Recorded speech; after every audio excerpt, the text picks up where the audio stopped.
എൻ്റെ പ്രിയപ്പെട്ട പ്രേക്ഷകരെ, ഞാൻ നിങ്ങൾക്കൊരു തമാശ കാണിച്ചു തരാം. സംഗതി ഇത് പ്രതീക്ഷിച്ചതാണ്, എന്നാലും കാണുമ്പോൾ ഭയങ്കര കോമഡിയാണ്. നിങ്ങളൊന്ന് കണ്ടു നോക്കി. സ്ഥാനാർത്ഥിയായിട്ട് ഞാൻ തോറ്റത് താമര ചിഹ്നം. ഞാൻ സ്വതന്ത്ര ചിഹ്നത്തിൽ ഞാൻ ജയിച്ചേന്. എങ്ങനെ ഇരിക്കണം?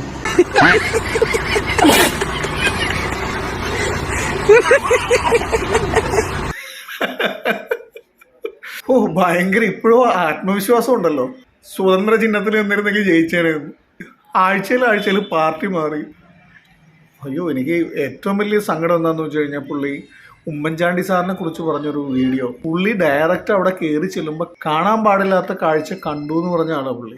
അത് പിന്നീട് മാറ്റി പറയുകയും ചെയ്തു. അതുപോലെ ശ്രീ പിണറായി വിജയനെ കുറിച്ച് പറഞ്ഞത്, ഒരു സമയത്ത് നല്ലത് പറയും, ഒരു സമയത്ത് വളരെ മോശം പറയും. പുള്ളി പറയുന്ന കാര്യങ്ങൾ എന്തെങ്കിലും നമുക്ക് വിലക്കെടുക്കാൻ പറ്റുമോ? കാരണം ഇവിടുത്തെ ഈ താമരയായിട്ട് അങ്ങോട്ട് താതാത്മ്യം പ്രാപിക്കാൻ ജനങ്ങൾക്ക് കഴിയുന്നില്ല. താമരയായിട്ട് താതാത്മ്യം പ്രാപിക്കാനായിട്ട് ഇവിടുത്തെ ജനങ്ങൾക്ക് കഴിയുന്നില്ല. അവിടെ താമരയിലേക്ക് പുള്ളി പോകാൻ തീരുമാനിച്ചതിന് ശേഷം പുള്ളി അവിടുത്തെ മുസ്ലിങ്ങളെയൊക്കെ ഒരു കുടുംബം പോലെ ജീവിച്ചിരുന്നു എന്നാണ് പലരും. എന്നിട്ട് അവരെയൊക്കെ തള്ളിപ്പറയുക മാത്രമല്ല, മുസ്ലിങ്ങൾ മുഴുവൻ വർഗീയവാദികളാണെന്ന് തോന്നുന്ന രീതിയിലുള്ള പ്രസംഗങ്ങളും എല്ലാം കഴിഞ്ഞിട്ട് താമരനെ കുറ്റം പറഞ്ഞിട്ട് കാര്യമുണ്ട്. താമര നല്ല പുഷ്പമാണ്. ഈ താമര കൊണ്ടു നടക്കുന്ന ആൾക്കാരെയാണ് നമ്മൾ ശ്രദ്ധിക്കേണ്ടത്. താമരനെ കുറ്റം പറയണ്ട. അതുതന്നെ മോദിജി വളരെ മാന്യനും. പ്രധാനമന്ത്രി നരേന്ദ്രമോദിക്ക് പുള്ളിയുടെ സർട്ടിഫിക്കറ്റ്, രാജീവ് ചന്ദ്രശേഖർ സംസ്ഥാന പ്രസിഡന്റ് വളരെ മാന്യനും. രാജീവ് ചന്ദ്രശേഖരനും പുള്ളിയുടെ സർട്ടിഫിക്കറ്റ് ഉണ്ട്. പക്ഷെ കൂടെയുള്ള ആൾക്കാർക്ക് നല്ല സർട്ടിഫിക്കറ്റ് കൊടുക്കാൻ ഇത്തിരി ബുദ്ധിമുട്ട്. കൂടുതലുള്ള പല ഭാരവാഹികളും മാന്യന്മാരല്ലതാണ്. വിളിച്ചു നോക്കാൻ പറയണോ? എനിക്ക് കള്ളത്തരം ഇല്ലാത്തതുകൊണ്ട് പറയുക. ഇല്ല, ഒരു കള്ളത്തരമില്ല പുള്ളിക്ക്. പിന്നെ ഒളിച്ചു വെക്കുന്ന കാര്യം, പുള്ളി ഒളിച്ചു വെക്കുന്ന കൂട്ടത്തിലല്ല, പലതും പുറത്തേക്ക് എടുക്കുന്ന കൂട്ടത്തിലാണ്. ഇല്ല, ഞാൻ അതിലേക്കൊന്നും കിടക്കുന്നില്ല. ബിജെപിയുടെ ഈ പ്രാദേശിക നേതാക്കന്മാരുടെ സ്വഭാവത്തിൽ മാറ്റം വരേണ്ടതായിട്ടുണ്ട്.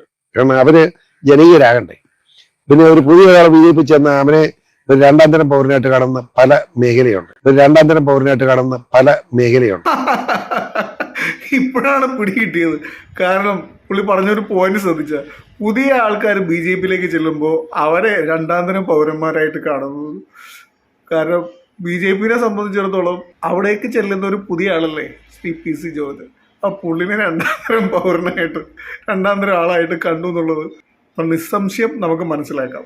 അതാണ് പുള്ളിനെ വേദനിപ്പിച്ചത്. അല്ല ജോർജ് സാറേ, സാർ ഇപ്പോൾ എത്ര പാർട്ടി മാറി എന്ന് ചോദിച്ചാൽ സാറിന്റെ മറുപടി എന്താണ്? പാർട്ടി മാറിയിട്ടേ ഇല്ല. പാർട്ടി പോലും മാറിയിട്ടില്ല എന്നാണ് പുള്ളി പറയുന്നത്. പുള്ളിക്ക് ഏതെങ്കിലും പാർട്ടി ഉണ്ടോ ആവോ? ശരിക്കും പറഞ്ഞാൽ ഇതുപോലെ ഒരു ഉളുപ്പും ഇല്ലാതെ ജനങ്ങളെ നോക്കി സംസാരിക്കാനും ക്യാമറയുടെ മുമ്പിൽ നിന്ന് സംസാരിക്കാൻ പറ്റുന്ന ആൾക്കാരാണ് രാഷ്ട്രീയക്കാരെന്ന് പറയുമ്പോൾ നമ്മൾ വിശ്വസിക്കില്ല. എല്ലാ രാഷ്ട്രീയക്കാരെയും അല്ല കേട്ടോ, ഇതുപോലെയുള്ള ആൾക്കാരാണ്. ഞാൻ ഒരു തവണ ഏഷ്യാനെറ്റിലൊരു ചർച്ച കണ്ടുകൊണ്ടിരിക്കുമ്പോൾ PC ജോർജ് എന്ന് പറയുന്ന ഈ വ്യക്തിയും എത്രത്തോളം നുണ പറയുന്നു എന്ന് മനസ്സിലാക്കിയതും വന്നാണ്. അത് നമ്പിനാരായണന്റെ വിഷയത്തിൽ പുള്ളി 10 ലക്ഷം രൂപ കൊണ്ടുപോയി കൊടുത്തു എന്നും ഡയറക്റ്റ് കൈ കൊടുത്തു എന്നും എന്തൊക്കെയോ പുള്ളി ഇരുന്ന് ആ ചർച്ചയിൽ പറയുന്നത് കേട്ടു. നമ്പിനാരായണനെ മറ്റുള്ളവർ അങ്ങനെ ചെയ്തു ഇങ്ങനെ ചെയ്തു, ഞാനാണ് പുള്ളിനെ സഹായിക്കാൻ ശ്രമിച്ചത്, 10 ലക്ഷം രൂപ വീട്ടിൽ കൊണ്ടു കൊടുത്തത് ഞാനാണെന്നുള്ള രീതിയിലൊക്കെ എന്തൊക്കെയോ പറയുന്നത്.